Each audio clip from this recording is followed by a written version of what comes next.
बघा मैत्रिणींनो, कसा ब्लाऊज मी स्टिच करत आहे. कटोरीचं अस्तर आणि ब्लाऊज हे दोन्ही एकत्र करून शिवून घ्यायचं अगोदर.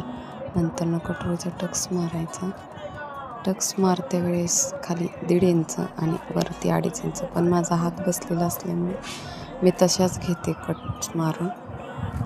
आणि अस्तर आणि कटोरीचा भाग मी न जोडता शिवते. दोन्ही एकत्र करून शिवून घ्यायचं.